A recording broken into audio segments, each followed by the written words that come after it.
Hello बच्चों, आपके बीच class 11 political theory and introduction राजनीतिक सिद्धांत एक परिचय। क्लास 11 की एक बुक है राजनीतिक सिद्धांत, उसी से अब आपकी क्लास 11 की पॉलिटी की हम शुरुआत करने जा रहे हैं। और ये टॉपिक आप लोगों के लिए नया है, क्लास 11 का है।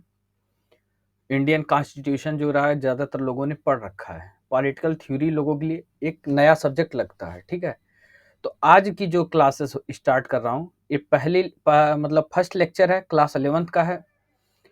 और ये सीरीज कंटिन्यू रहेगी पॉलिटिकल थ्योरी से लेके मतलब जो आपके सेकंड इंडियन कॉन्स्टिट्यूशन, सारी बातें इसमें आएंगी। और साथ ही साथ मतलब जितने थिंकर्स हैं उनकी कुछ न कुछ आपको वीडियो मिलेंगी जो आपके लिए उपयोगी होंगे। तो चलिए इस टॉपिक में हम बात करेंगे आज पॉलिटिकल थ्योरी एंड इंट्रोडक्शन की। ठीक है, तो आज से नए चैप्टर नई सीरीज के साथ आपसे मिल रहे हैं। चलिए क्लास 11 की हम बात करेंगे पॉलिटिकल थ्योरी की। तो देखिए पॉलिटिकल थ्योरी जो है ना, चाहे आप इसको कह लीजिए पॉलिटिक्स, पॉलिटिकल थ्योरी जो है, पॉलिटिकल थ्योरी में जितने भी फिलासफर्स होते हैं, चाहे वो इंडियन फिलासफर रहे हों चाहे आपके वेस्टर्न फिलासफर रहे हों, ठीक है, तो इन लोगों के विचारों को हम क्या करते हैं ना, इसमें समझते हैं कि इनके थॉट्स आपके मतलब जो थे फ्रीडम को लेके क्या थे। ठीक है, आपके इनके जो थॉट थे वो मतलब पॉलिटिक्स को लेके क्या थे, इनके जो थॉट्स थे सिटीजनशिप को लेके क्या थे, इनके थॉट जो थे इक्वेलिटी को लेकर क्या थे। तो ये जो आप पॉलिटिकल थिंकर्स को जब पढ़ेंगे आप, तो उनके मतलब जो है फ्रीडम पे क्या क्या उनके विचार रहे हैं। जैसे अगर आपकी बुक में एक इंट्रो में प्लेटो की बात इसने की है, प्लेटो प्लेटो जो था, प्लेटो जो सोक्रेटिस था, मतलब सुकरात, सुकरात का वो क्या नाम था, शिष्य था, सुकरात का वो शिष्य था। तो प्लेटो की जो इसमें आपकी बुक में चर्चा की है ना, प्लेटो की एक पुस्तक है द रिपब्लिक। जब रिपब्लिक को आप पढ़ेंगे ना, तो उसमें पूरा जो प्लेटो का डिबेट है वो मतलब एज ए इट इज ऐसा है कि मतलब जैसे कि सुकरात ही उस बात को बोलता है। वो उसमें जितनी भी बातें लिखा है सुकरात के ही मतलब उनको ही मतलब मेन उसमें किरदार मेन कैरेक्टर और सुकरात का बना के सारी चीजें एक्सप्लेन किया है। उसने उसमें ये बात बताया कि मतलब न्याय जस्टिस क्या होती है, न्याय के सिद्धांत क्या होते हैं, राज्य होना कैसे चाहिए। कभी कभी विचार ये आता है मन में कि क्या सच में एक कल्पना में प्लेटो जीता था या वास्तविकता में कुछ उसका था, उसके राज्य की जो कल्पना थी क्या वो लागू की जा सकती है। उसने बताया कि डेमोक्रेसी अच्छी है कि मोनार्की अच्छी है। तो मतलब डेमोक्रेसी में क्या कमियां हैं कि मोनार्की आनी चाहिए, राजतंत्र आना चाहिए, लोकतंत्र मतलब भ्रष्ट है, करप्ट है, क्यों कहा। तो ये सारी जानकारी आपको मिलेंगी। अभी तो आपसे मैं स्टार्टिंग करने जा रहा हूं व्हाट इज पॉलिटिक्स। देखिए पॉलिटिक्स जो होती है ना, पॉलिटिकल थ्योरी जो पहली बात तो आपको ये समझ में आ गई, पॉलिटिकल थ्योरी में हम जितने फिलोसफर्स होते हैं चाहे वो इंडियन हो चाहे वेस्टर्न हो, उस समय जो उनके टाइम पीरियड्स में लोगों के साथ क्या अत्याचार होते थे, लोगों की क्या इक्वेलिटी की बात होती थी, क्या लोगों के वहां की नागरिकता को लेके कोई विवाद था, क्या उन लोगों को स्वतंत्रता मिलती थी या नहीं मिलती थी, वहां उनको समानता की बात उनके साथ की जाती थी कि नहीं की जाती थी। ये सारे जो बातें की जाती है ना वो पॉलिटिकल थ्योरी में की जाती है। क्योंकि पॉलिटिकल थ्योरी क्या है ना कि एक सिद्धांत है, एक प्रिंसिपल्स है जो हमारे फिलोसफरों द्वारा दी गई हुई हैं। तो उस पर हम डिबेट करेंगे, लेकिन अभी जो हम स्टार्टिंग करने जा रहे हैं वो है व्हाट इज पॉलिटिक्स। इसको समझने से पहले दो चीज बातें हम आपको बता दें। देखिए जो मनुष्य होता है ना काफी सेंसिटिव होता है, हम हैं आप हैं सब लोग हैं, सब समझदार हैं। कहता ना होता क्या कि देखिए जानवर और इंसान में यही फर्क है, इंसान के पास सोचने की समझने की अपनी क्षमता होती है, एक गलत सही में फर्क कर सकता है, क्या गलत है क्या सही उसमें डिसीजन ले सकता है, लेकिन जानवर नहीं ले पाते हैं। तो इसलिए जब आपके अंदर सोचने और समझने की क्षमता है तो ये पॉलिटिक्स भी आप ही करेंगे। देखिए पॉलिटिक्स को हम जिस वे में लेके जाते हैं, हमें लगता है कि पॉलिटिक्स जैसे घर में हो, अभी आपके परिवार में किसी चीज को लेके विवाद होता है तो आप कहते हो कि मतलब अब परिवार में राजनीति शुरू हो गई है। भाई बहन में विवाद होगा तो बहन कहेगी भाई राजनीति कर रहा है। अगर पिताजी और माताजी मतलब भाई के पक्ष से बोल दें तो बहन कहती है कि भाई राजनीति कर रहा है, अब घर में राजनीति होने लगी। और वही माता पिता बहन की तरफ से बात करने लगे तो भाई को लगता है कि अब हमारे खिलाफ राजनीति होने लगी। तो राजनीति हर जगह है, इससे आप भाग नहीं सकते, इससे आप हट नहीं सकते। तो कहता है कि मनुष्य जो होता है, मनुष्य 2 मामलों में अद्वितीय है। उसके पास विवेक होता है और अपनी गतिविधियों में उसे व्यक्त करने की योग्यता होती है। आप अगर मान लीजिए कोई भी चीज़ होती है, अगर उस पे आपसे पूछा जाता है, तो आप अपने विवेक से सोच के उसको बताते हो। अगर ये पेन है, तो बहुत लोगों को ये पेन जो दिखेगी, अच्छी दिखेगी, कुछ लोगों को अच्छी दिखेगी, कुछ लोगों को लिखने में अच्छी लगेगी। तो मतलब सबके अपने-अपने थॉट्स हैं पेन को लेके। कुछ लोग इसको कहेंगे कि नहीं, इसकी कीमत बहुत ज़्यादा थी, कीमत कम होनी चाहिए। तो सब हर कोई अपने अनुसार, अपने विवेक के अनुसार डिसाइड करता है। तो वही कहा कि उसके पास विवेक होता है और अपनी योग्यता में उसे व्यक्त करने की, अपनी गतिविधियों में उसे व्यक्त करने की योग्यता होती है। उसके पास भाषा का प्रयोग और एक दूसरे से संवाद करने की क्षमता होती है। बिल्कुल, आप डिबेट करते हैं, अभी कोई टॉपिक आपके सामने आ जाता है या कोई भी घटना घटती है, तो उस पे आप तर्क करते हैं, क्या ये होना चाहिए था, क्या नहीं होना चाहिए था, ये हुआ तो गलत है या सही है, वो आप पूरा डिबेट करते हैं। अगर नहीं करते हैं किसी और से, तो मन में खुद विचार उत्पन्न होते हैं। जैसे कभी-कभी आप किसी को कोई अपशब्द बोल देते हो, वो आदमी हर्ट हो जाता है, तो अगर आपसे कुछ बिना बोले चला जाता है, तो आपको लगता है क्या ये सही हमने किया कि नहीं किया? आप भले दूसरे से ना शेयर करें, लेकिन मन के अंदर तमाम विचार उत्पन्न होने लगते हैं। तो ठीक है। तो देखिए वही बात आती है यहाँ पे कि जो आप गवर्नमेंट चुनते हैं ना, सरकार जो आप चुनते हैं ना, तो सरकार को भी लेके आपके मन में क्या विचार है कि क्या ये सरकार जो नीति बनाएगी हमारे लिए अच्छी होगी? क्या ये सरकार जो नीति बनाएगी, इसमें उनको फ़ायदा मिलेगा जो विकलांग हैं? क्या हमारी एजुकेशन की ये बात करेंगे? क्या हमारी देश की सुरक्षा की बात करेंगे? इनकी जो नीतियाँ होगी वो देश के हित में होगी कि विरोध में होगी? क्या ये हमारे लिए 5 साल अगर हम चुन के सरकार बना रहे हैं, किसी को 5 साल के लिए सरकार बना रहे हैं, तो क्या ये हमारे लिए उपयोगी है कि नहीं है? क्या ये जो नीतियाँ बनाएँगे, वो कहीं ऐसा तो नहीं समाज के किसी एक वर्ग के लिए हो, या कहीं ऐसा तो नहीं समाज के केवल उन लोगों के लिए हो जो रिच हों, या समाज के लिए केवल उन लोगों के लिए जो पुअर हों? तमाम विचार उत्पन्न होते हैं। तो यही क्या है, पॉलिटिक्स है। अब इसको देखिए, तो होता क्या है कि राजनीतिक सिद्धांत की जड़ें जो मानव अस्मिता को के इन जुड़ाव पहलुओं में होती है। कह रहा यह कुछ खास बुनियादी प्रश्नों का विश्लेषण करता है। जैसे समाज को कैसे संगठित करना है, आपके अंदर ये भी विचार आता है। जैसे मान लीजिए आप जिस शहर में रह रहे हो, मान लीजिए सपोज दैट आप दिल्ली में रह रहे हो, आप दिल्ली में रह रहे हो सकता है कि वहाँ क्राइम अगर ज़्यादा हो रहा है, किसी की भी गवर्नमेंट हो, अगर क्राइम अगर ज़्यादा हो रहा हो, तो आपको वो गवर्नमेंट अच्छी नहीं लगेगी। अगर वही आप फिर क्या होगा कि फिर 5 साल बाद जैसे उनका कार्यकाल पूरा हुआ, जनता फिर इनके जो पब्लिक होगी, इनके अपोजिट वाले पार्टी को जिता देगी, जो विपक्ष में बैठे हुए हैं उनको सत्ता में लेके आ जाएगी। तो जनता भी तो राजनीति कर रही है ना, तो राजनीति हमेशा गलत वे में नहीं जाती है, और न ही मतलब ये कह सकते हैं कि राजनीति से आप दूर भाग सकते हो।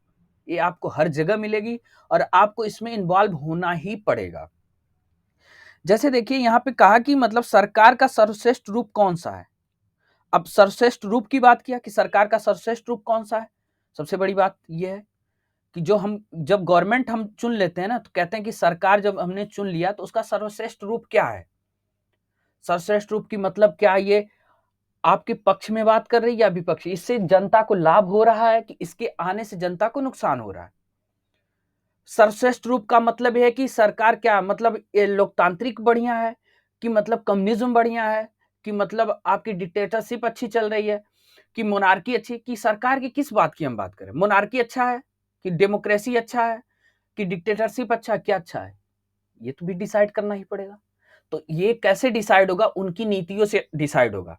अगर वो नीतियां कोई भी हो, चाहे मोनार्की हो, अगर राजा सबको, पूरे समाज को, पूरे लोगों को, सभी लोगों को अपना मान के और उनके भले की बात कर रहा है, तो मोनार्की बेटर है। अगर ये लग रहा है कि आपको वहां अपनी बात रखने की आजादी नहीं है, आप अपनी बातों को राजा तक पहुंचा नहीं सकते, तो फिर गलत है। तो एक इसके लिए सबसे सही आप कहेंगे क्या, लोकतंत्र। लोकतंत्र जो होता है ना, यानी डेमोक्रेसी, डेमोक्रेसी जो होती है ना, ये आपको आजादी देती है। आजादी का मतलब यहां लिबर्टी में समझ लीजिएगा। देखिए दोनों में अंतर है, लिबर्टी और फ्रीडम दोनों में बहुत डिफरेंस है। जब आप किसी से फोन कॉल पे मान लीजिए बात करते हो, सपोज दैट आपको कोई कॉल करता है, ठीक है, आपको किसी ने कॉल किया और उसने ये बात कह दी कि मुझे तुमसे बात करनी है, तो आप कहते हो कि अभी रखो, मैं थोड़ी देर बाद आपको मैं कॉल करूँगा। तो जब आप मतलब उसको थोड़ी देर बाद कहते हो कॉल करने को, तो आप अगर कॉल नहीं लगती या मैसेज करते हो तो यही कहते हो कि अब मैं फ्री हो गया हूँ, बताओ क्या बात है? तो आप वहाँ पे शब्द क्या यूज़ करते हो? फ्री। क्यों नहीं आप कहते कि मैं लिबरल हो गया हूँ? कहते हो? नहीं कहते हो। क्यों? क्योंकि लिबरल होना अलग चीज़ है, लिबर्टी अलग चीज़ है। लिबर्टी जो होती है ना, आज़ादी, आज़ादी कैसी है? आज़ादी जो है, क्या आपको जो आज़ादी मिली वो पॉलिटिकल है? मतलब राजनीतिक है? सोशल सोशल है? सामाजिक है? या इकोनॉमिकल है? कैसे आप फ्री हो? कैसे आप आज़ाद हो? तब ये सवाल उत्पन्न हो जाएगा। अब फ्री का मतलब, फ्रीडम का मतलब हम स्वतंत्र हैं, हम बात कर सकते हैं। उसका सेंस अलग होता है। तो जो लिबर्टी का ना, फ्रीडम जो है एक पार्ट है। तो ये राजनीतिक सिद्धांत आपको बताएगा कि इस पूरे मतलब बुक में, इस चैप्टर में ये बात बताई जाएगी कि आपको मतलब जो थिंकर्स थे ना, उनके विचार क्या थे लिबर्टी मतलब फ्रीडम को लेकर, इक्वालिटी को लेकर, उसके बाद उनके मतलब जस्टिस को लेकर, ये सारे विचार निकल के आएंगे। तो जब देखिए, सरकार का सर्वश्रेष्ठ रूप कौन सा है? क्या कानून हमारी आजादी को सीमित करता है? अगर कानून आपकी आजादी यानी लिबर्टी लिबर्टी को अगर सीमित करता है, तो लिबर्टी का मतलब क्या? आपको पॉलिटिकल इन्वॉल्व होने से रोकता है? क्या आपको सोशल इन्वॉल्व होने से रोकता है? क्या आपको पैसे कमाने से रोकता है? बोलिए। अगर आपको पॉलिटिकली वो रोकता है कि मतलब आप राजनीति में इंटरफेयर नहीं कर सकते, तो क्या वो गवर्नमेंट अच्छी होगी? अगर वो इस चीज से रोकता है कि आप सामाजिक जो बातें हैं, समाज का भला नहीं कर सकते, एनजीओ नहीं चला सकते, नॉन गवर्नमेंट ऑर्गेनाइजेशन नहीं चला सकते आप, तो क्या वो बेहतर है? नहीं बेहतर है। क्या आपको पैसे कमाने की अगर आजादी नहीं दे रहा, तो क्या गवर्नमेंट अच्छी है? नहीं है। तो यही कह रहा है कि अगर आजादी, क्या कानून हमारी आजादी को सीमित करता है? बोलिए। ये आपसे सवाल है। कह रहा राज्य सत्ता को अपने नागरिकों के प्रति क्या देनदारी होती है? मतलब जो सरकार है ना, गवर्नमेंट, राज सत्ता में जो बैठे लोग हैं ना, उनकी क्या जिम्मेदारी है कि मतलब समाज कैसा हो, हमारे लोग कैसे हैं, उनको लाभ कहाँ हुआ? क्या वो एजुकेशन पे बात कर रहे हैं? क्या वो आपके सुरक्षा पे बात कर रहे हैं? क्या वो आपके हितों की रक्षा कर रहे हैं? तो ये सारी बातें जो होगा, उनकी देनदारी क्या है? आपको सरकार की नीतियों से मिल क्या रहा है? जो सरकार पॉलिसी बना रही उससे आप पा क्या रहे हैं? ये सारी चीजें हम इसमें डिबेट में, इस चैप्टर में हम इसको पूरा पढ़ेंगे, अच्छे से समझेंगे। ठीक है। फिर कह रहा है राजनीतिक सिद्धांत इस तरह के प्रश्नों की पड़ताल करता है और राजनीतिक जीवन के अनुप्राणित करने वाले स्वतंत्रता, समानता और न्याय जैसे मूल्यों के बारे में सुव्यवस्थित रूप से विचार करता है। तो देखिए, गवर्नमेंट जो होती है ना, सरकार, गवर्नमेंट, अगर देखिए न्याय जल्दी मिला तो सरकार अच्छी है, अगर न्याय देर से मिला तो सरकार बुरी है। स्वाभाविक बात है। अब जैसे क्या है कि आपकी जो जुडिशरी है ना, जुडिशरी आपकी इंडिपेंडेंट है, जो न्यायपालिका है ना, वो इंडिपेंडेंट है, स्वतंत्र है। कभी कभी आप जैसे देखिए, विशाखा गाइडलाइंस आप लोगों ने सुना होगा। विशाखा गाइडलाइन को अगर आप देखें, तो विशाखा गाइडलाइन में हुआ क्या था कि उसमें जो लेके महिलाओं को लेके मतलब जॉब को लेके मतलब सिक्योरिटी नहीं थी वहां पे, मतलब जो इनके मतलब लेके सिक्योरिटी बहुत ज्यादा थी कि मतलब इनके साथ भेदभाव करना और इनके साथ शोषण करना, तमाम चीजें थी। तो जो जुडिशरी थी ना, जुडिशरी ने विशाखा जो गाइडलाइन लाई है वो खुद लाई है। अब आपके दिमाग में आएगी ये बात कि हमें तो कानून बनाने का अधिकार संसद को दिया है, तो फिर जुडिशरी कैसे इन्वॉल्व हो गई? तो सारी बातें, सब कुछ चर्चा होंगी इसमें, बस धैर्य रखिए आप। तो यही है। तो अब ये सारी बातें होती है ना कि अब देखिए, अब आते हैं हम पॉलिटिक्स पे। कह रहा है कि politics arise from the fact that we have different vision of what is just and desirable for us and our society. जो राजनीति का जन्म हुआ है ना, इस तथ्य से होता है कि हमारे और हमारे समाज के लिए क्या उचित, वांछनीय और क्या नहीं है। मतलब जो हमारा समाज है ना, राजनीति इसी चीज से जन्म लेती है कि अगर मतलब राजनीति कोई भी बात हो, अगर आपके फेवर में होती है तो आप कहते हो कि मेरे फेवर में बात हुई यानी राजनीति अच्छी है। अगर आप सही हो और आपके विरोध में वो बातें जाती हैं तो आप कहते हो कि राजनीति गलत है। ठीक है, तो इसके कह रहा it involves the multiple negotiation that go on in society through which collective decision are made. कह रहा है कि मतलब जैसे होता है ना कि समाज में चलने वाली बहुविध वार्ताएं शामिल है, इनके माध्यम से सामूहिक निर्णय किए जाते हैं। जैसे कि मतलब सोसाइटी में चीजें बताई जाती है। आप जिस समाज में रहते होगे, सपोज दैट आप मान लीजिए कहीं पे रहते होगे, किसी समाज में, किसी भी सोसाइटी या किसी एरिया में आप रहते ही होगे, तो उस सोसाइटी के कुछ नियम होंगे, कुछ रूल होंगे, होंगे कि नहीं होंगे? तो वो चीज जो होंगे कि मतलब जैसे वहां पे महिलाओं का होगा कि महिलाएं जो होंगी वो मतलब वहां पे जो स्त्री वर्ग होंगे वो कोई ना कोई फंक्शन अगर करते होंगे तो सोसाइटी से मतलब या मतलब वहां पे लोगों से जैसे डीडीए से वो परमिशन लेते होंगे कि हम एक कार्यक्रम, जैसे कनाडा वगैरह में आप जाएंगे तो वहां आपको दिवाली अगर मनानी होती है तो सरकार से हमें परमिशन लेनी पड़ती है ना। तो वही चीज कह रहा है कि मतलब समाज में चलने वाली बहुविध वार्ताएं शामिल, जिनके माध्यम से सामूहिक निर्णय किए जाते हैं।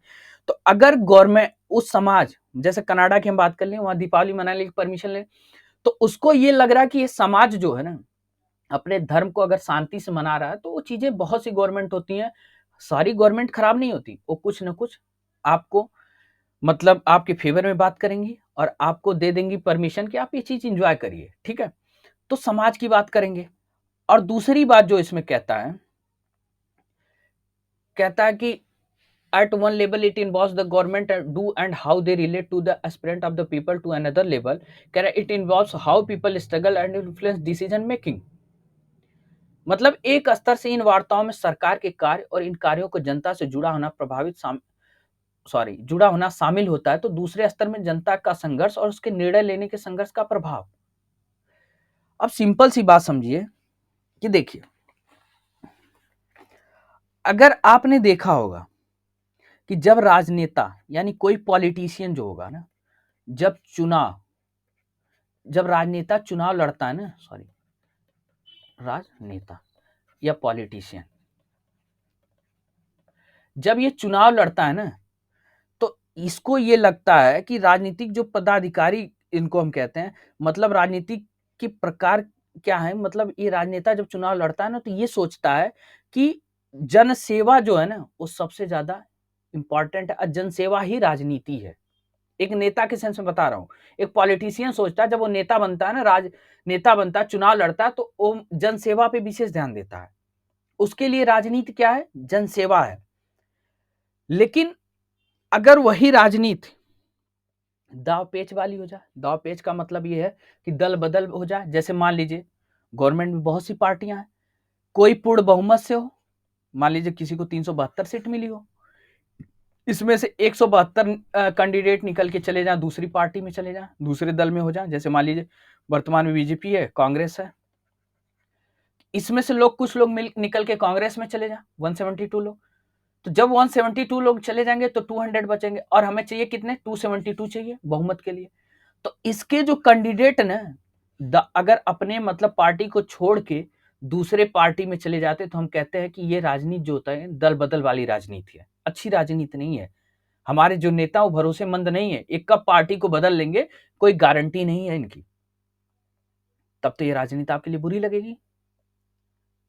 इसको हम क्या कहेंगे? जोड़ तोड़ की राजनीति है। बहुत से आपने चुनाव में देखे भी होंगे, अलग अलग जो राज्य के चुनाव आते हैं, कभी कभी पार्टियां ऐसा करती हैं, ज्यादातर करती हैं। वो तो मैं किसी पार्टी का समर्थक नहीं हूं ना तो किसी पार्टी का विरोधी हूं, बात बता रहा हूं। आप लोग हर कोई न्यूज देखते होंगे, ठीक है। तो कह रहा निजी या सामूहिक स्वार्थों से, निष्ठुरता से रत। अब मान लीजिए होता क्या है कि अगर कोई नेता या कोई राजनेता घोटाला कर ले, सपोज दैट, मान लीजिए बहुत से नेताओं का आपने नाम सुना होगा, अगर वो घोटाला कर ले तो आपको राजनीति कैसी लगेगी? आप कहेंगे पॉलिटिक्स गंदी है, अच्छी नहीं है। जब हमारे नेता ही, हमारे राजनेता जिनको हम चुन के भेज रहे हैं कि हमारे लिए वो नीतियां बनाए, हमारे लिए एजुकेशन की बात करें, हमारे सुरक्षा की बात करें, और वो करप्शन कर रहे हैं, तो क्या आप उस राजनीति में विश्वास करेंगे? तो लोगों का इससे क्या है, ये दुर्भाग्य हमारे देश का कि राजनीति को हम लोगों ने नेगेटिव वे में ले लिया। राजनीति बुरी नहीं है, राजनीति अच्छी है, लेकिन क्या है ना कि समय के अनुसार परिस्थितियां बदली, लोगों ने उस तरीके का करने लगे, तो लोग उस तरीके से जब जो चीज आप देखते हो उसी हिसाब से अपने आप को ढाल लेते हो, तो हमारी निगाह में राजनीति गलत बन गई। ठीक है, तो ये सारी जो बातें हैं ना, सब पॉलिटिक्स ही हैं। अगर कोई गवर्नमेंट, कोई सरकार आ जाए और वो आपकी सुरक्षा की बात करे, आपके एजुकेशन की बात करे, आपके रोजगार की बात करे, बात ही नहीं और साथ में साथ काम भी करे, तो गवर्नमेंट आपको कैसी लगेगी? अच्छी लगेगी। आप तब कहोगे कि राजनीति अच्छी है।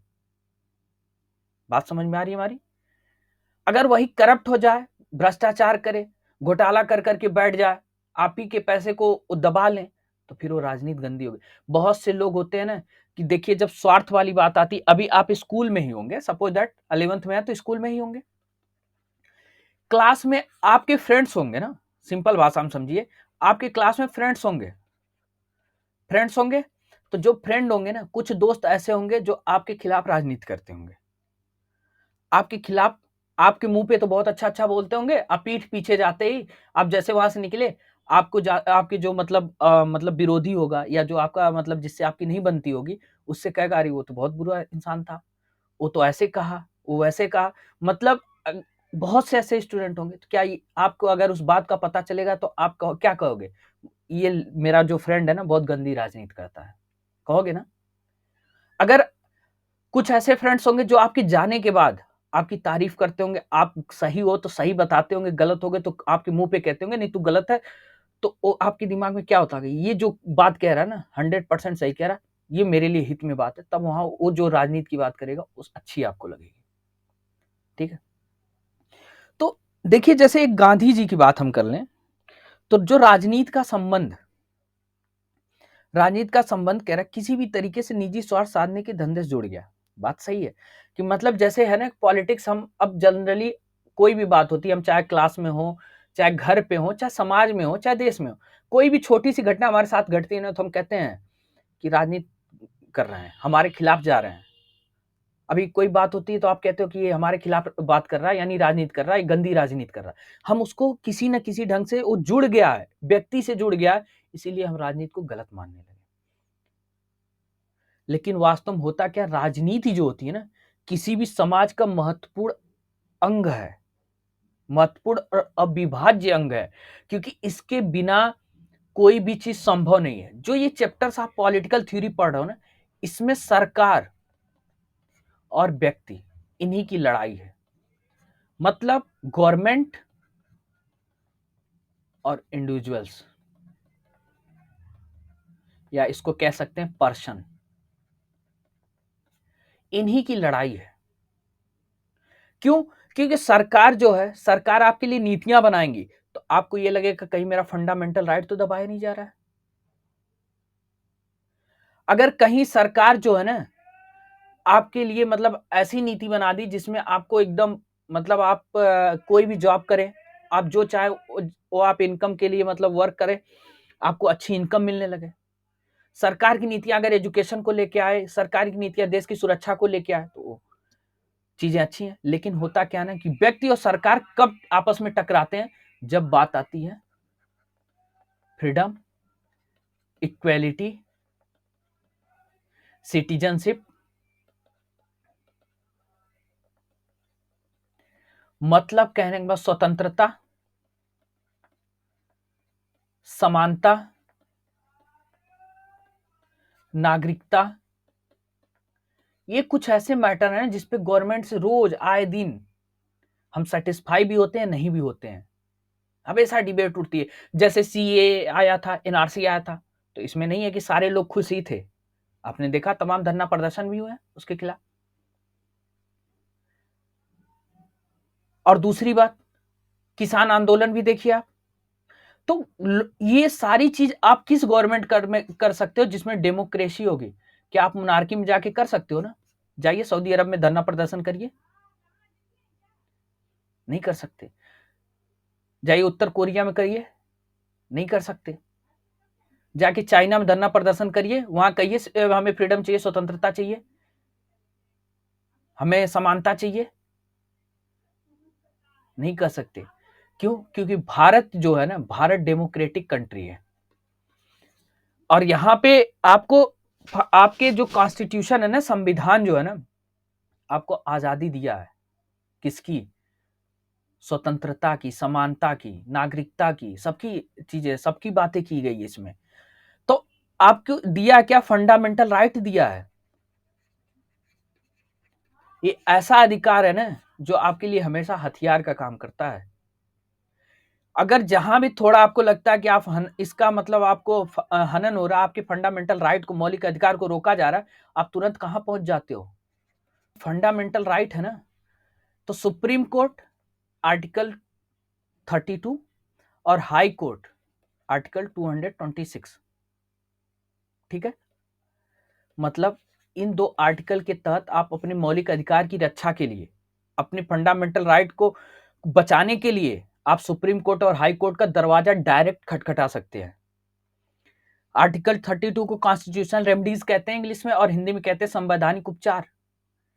ये दो ऐसे आर्टिकल्स है ना, जो ये दो ऐसे अनुच्छेद है कि इसके तहत आप अपने फ्रीडम, अपनी इक्वेलिटी के लिए लड़ सकते हैं। और सरकार पे अगर लिमिटेशन लगाने का काम आपका कोई करता तो फंडामेंटल राइट करता है, ठीक है। तो देखिए, जैसे किसान आंदोलन हुआ था, भारत में हुआ था, तो अंत में सरकार को झुकना पड़ा, क्योंकि जनता से ऊपर आप नहीं हो। कहा जाता है ना, जनता जनार्दन है। जनता को आप 5 साल प्रताड़ित कर सकते हो, लेकिन जनता अगर मन बना ली ना, तो आपको आजीवन, मतलब 10-20 साल के लिए बाहर कर देगी। आप देख रहे हैं वर्तमान में, भारत में देख रहे हैं, बहुत सी ऐसी गवर्नमेंट रही हैं जो लंबे समय तक काम की हैं, और उसके बाद देखिए अभी वर्तमान में बीजेपी 10 साल के लिए आई है, उसके पहले कांग्रेस थी। तो कहने का मतलब यही है कि अगर राजनीति जो है ना, राजनीति का जोड़ तोड़ आप पढ़ेंगे, सरकार से पढ़ेंगे, व्यक्तियों में पढ़ेंगे, सब में पढ़ेंगे हम कि राजनीति में क्या चीजें हैं। अब जैसे आपके, अगर हम बात कर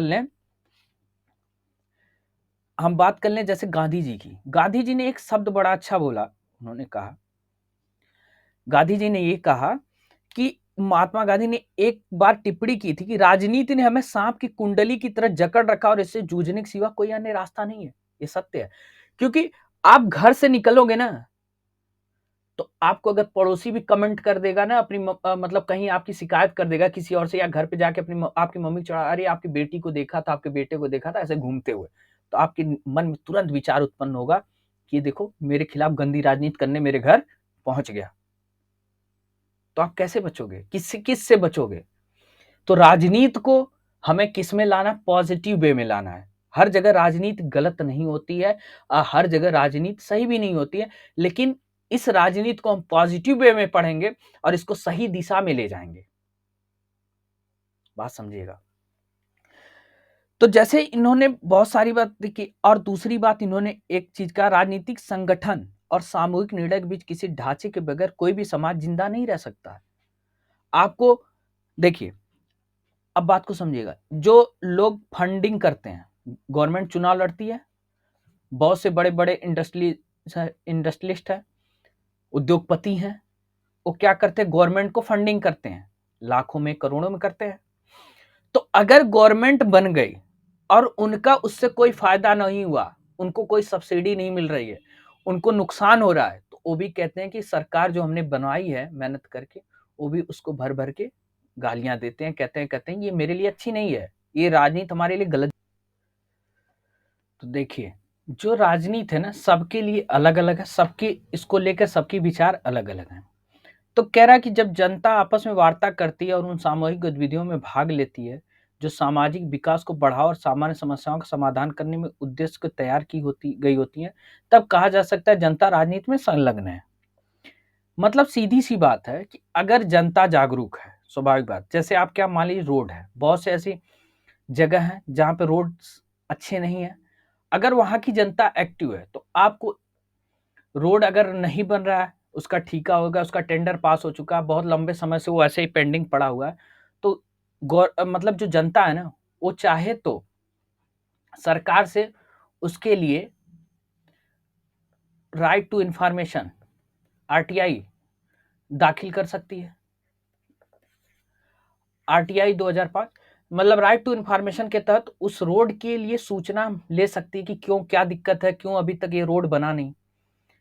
ठीक है, तो ये चीजें सारी जानकारियां वो ले सकता है, क्योंकि अगर जनता जागरूक होगी, पढ़ी लिखी होगी, तो अपने कंट्री मतलब अपने देश के बारे में, अपने क्षेत्र के बारे में, अपने लोगों के बारे में, उनके हितों के बारे में लड़ेगी और लोगों को जागरूक करेगी।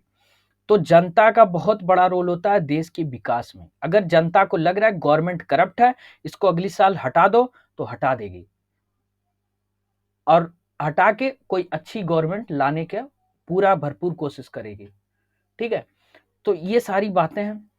और एक लाइन यहाँ पे बड़ा अच्छा बोला था, इसने कहा कि जब जनता आपस में वार्ता करती है तो उन सामूहिक, ये चीज एक यहाँ से एक स्तर से इन वार्ताओं में सरकार के कार्यों और इन कार्यों को जनता से जुड़ा होना शामिल होता है, तो दूसरे स्तर में जनता का संघर्ष और उसके निर्णय लेने पर संघर्ष का प्रभाव। अब देखिए संघर्ष का प्रभाव मतलब जनता जो है, सरकार जो है ना, सरकार नीतियां बनाएगी।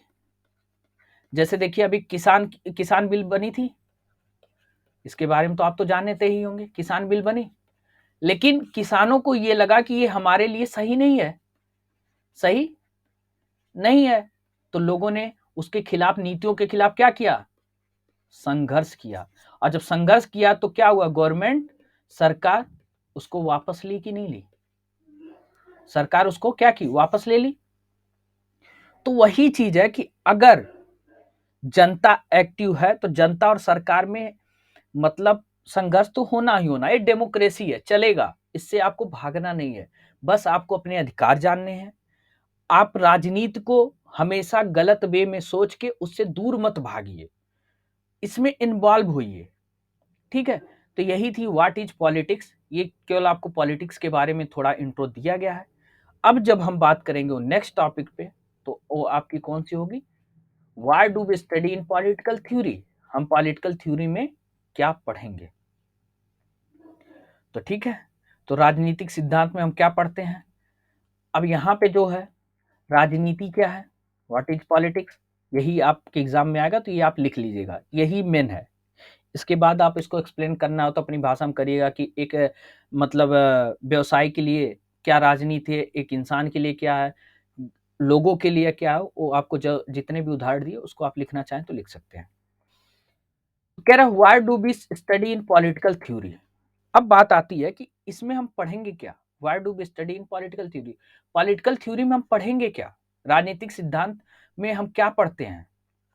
तो राजनीतिक सिद्धांत जो होता है ना, इसमें हम वो चीज पढ़ते हैं जो हमारे फिलासफरों द्वारा बातें की गई हैं। ठीक है, राजनीतिक सिद्धांत उन विचारों और नीतियों को व्यवस्थित रूप में प्रतिबंधित करता है जिनसे हमारे सामाजिक जीवन, सरकार और संविधान ने आकार ग्रहण किया है। Political theory deals with the ideas, principal that shape constitution, government and social life systematic manner. कहने का मतलब यह है कि हम इसमें वो देखते हैं कि जो हमारे सामाजिक जीवन, जो हमारे सामाजिक जीवन है, सामाजिक जीवन हर व्यक्ति का होता है, सामाजिक जीवन में सरकार और संविधान ने जो आकार ग्रहण किया है, क्या वो सही है, या जो हमारे ये प्रिंसिपल्स हैं, जो हमारे राजनीतिक सिद्धांत हैं, जिस टाइम ये बनाए गए स्वतंत्रता को लेके, जैसे मान लीजिए आपका कॉन्स्टिट्यूशन कब लिखा गया, 1947, 1947 में लिखना, मतलब वो भारत आजाद हुआ, उसके बाद कॉन्स्टिट्यूशन लिखा गया।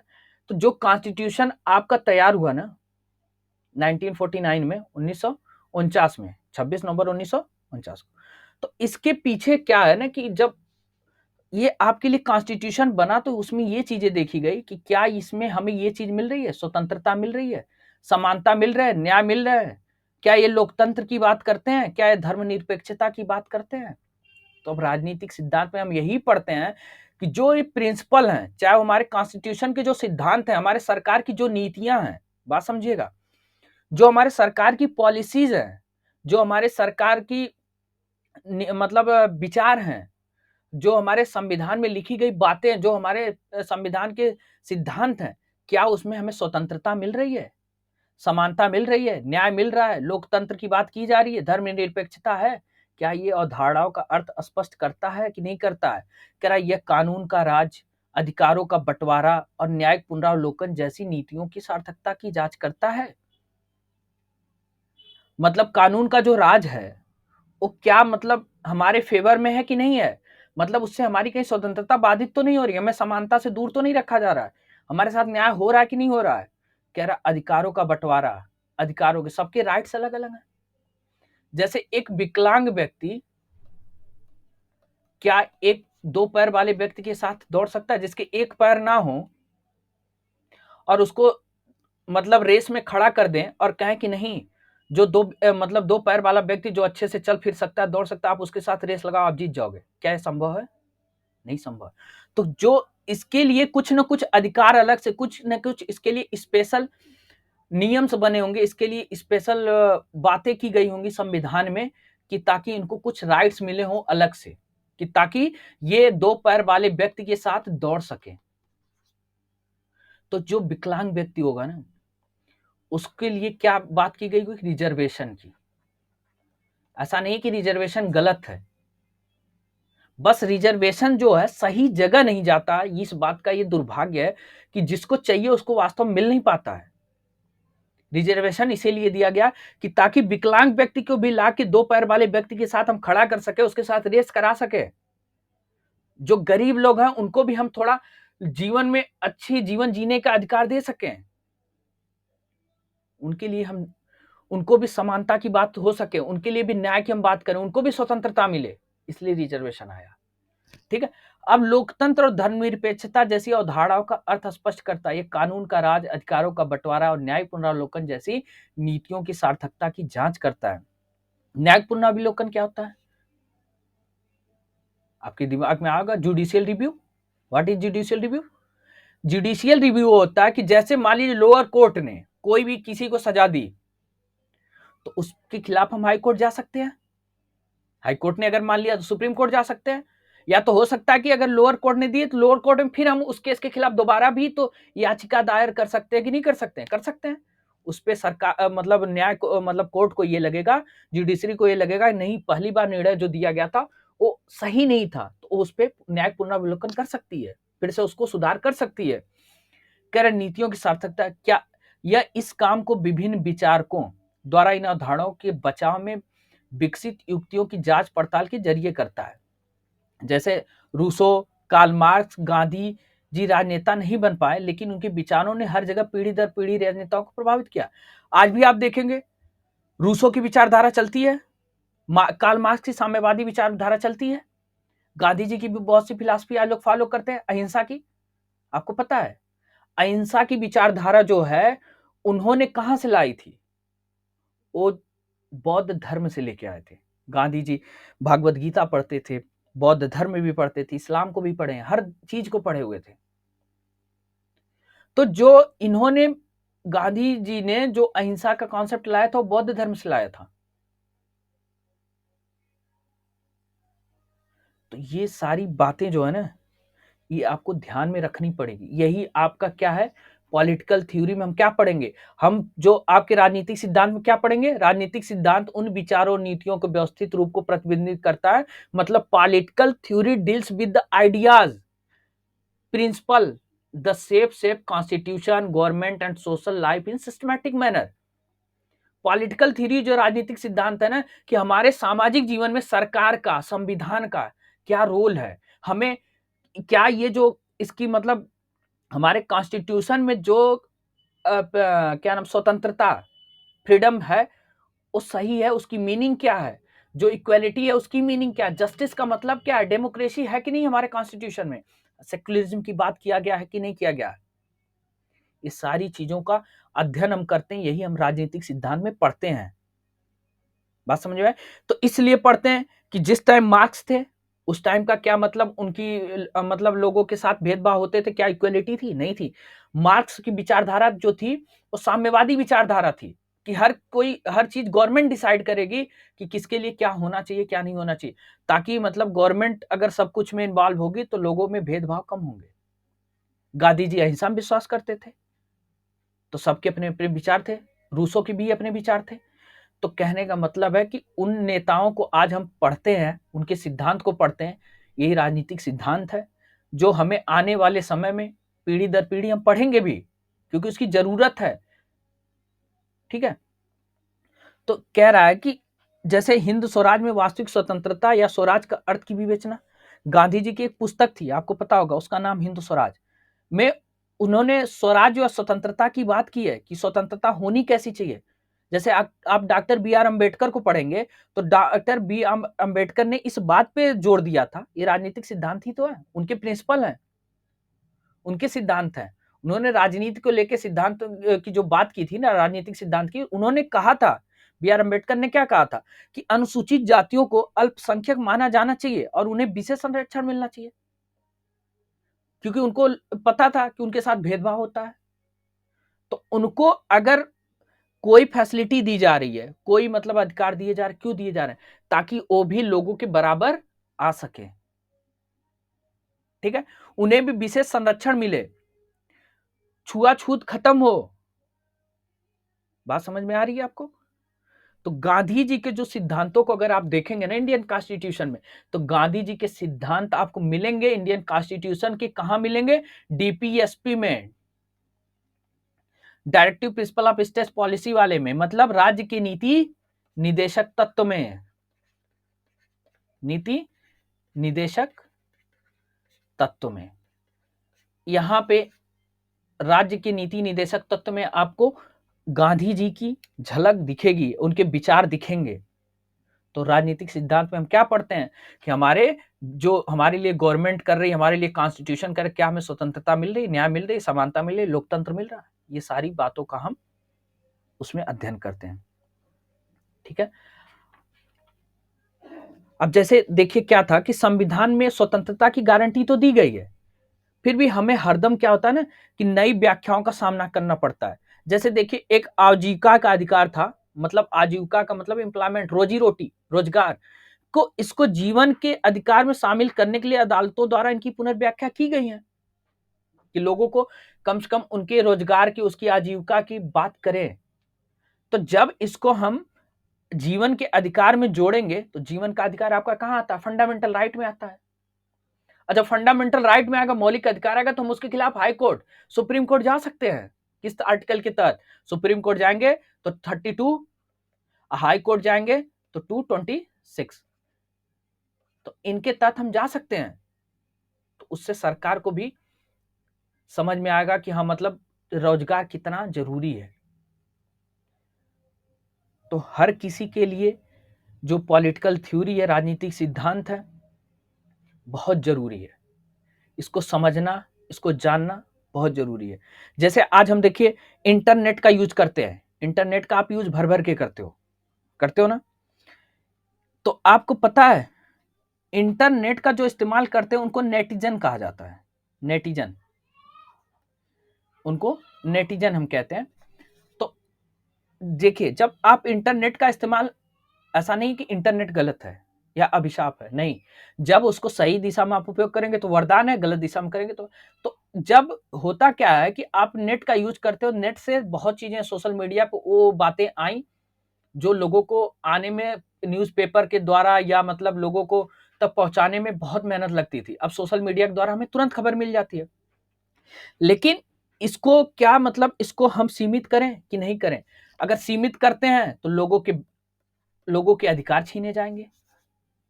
इसको लिमिटेड कर दें तो लोगों को लगेगा, व्यक्ति को ये लगेगा कि सरकार हमारे स्वतंत्रता में हस्तक्षेप कर रही है, इंटरफेयर कर रही है। अगर इसको बहुत खुली आजादी दे देते हैं सोशल मीडिया को, तो कल को आतंकवादी संगठन के लिए ये हथियार का काम करेगा। आपके डाटा देखिए, बहुत लोगों के डाटा हैक हो जाते, साइबर क्राइम हो रही है। क्या जिस समय कॉन्स्टिट्यूशन बना था उस टाइम क्या मतलब साइबर क्राइम होते थे? नहीं होते थे, क्योंकि उस टाइम सोशल मीडिया इतनी एक्टिव नहीं थी।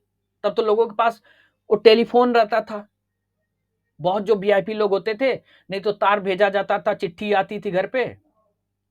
ठीक है, तो वो सारी चीजें थी। लेकिन जैसे जैसे हम सुविधाओं की तरफ बढ़ रहे हैं ना, तो उसके पीछे जो खतरे बढ़ रहे हैं उसको इग्नोर नहीं किया जा सकता है।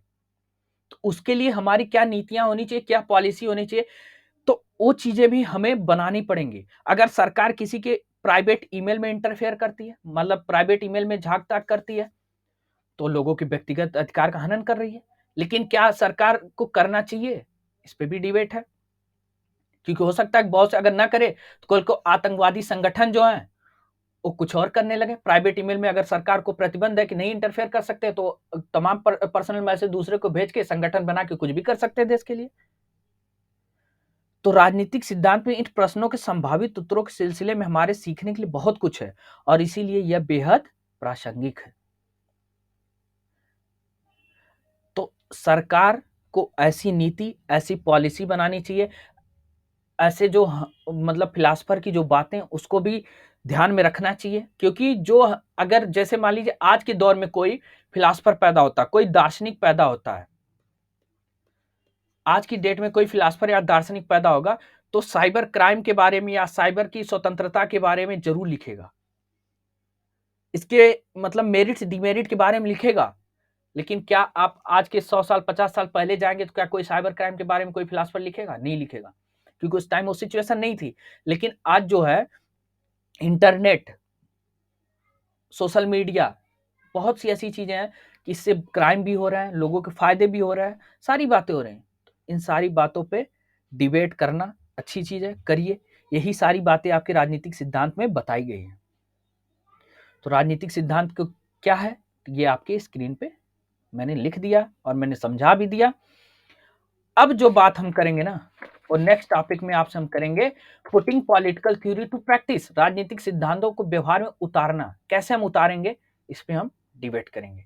ठीक है, तो अब आपसे मिलते हैं हम नेक्स्ट वीडियो में। Thank you.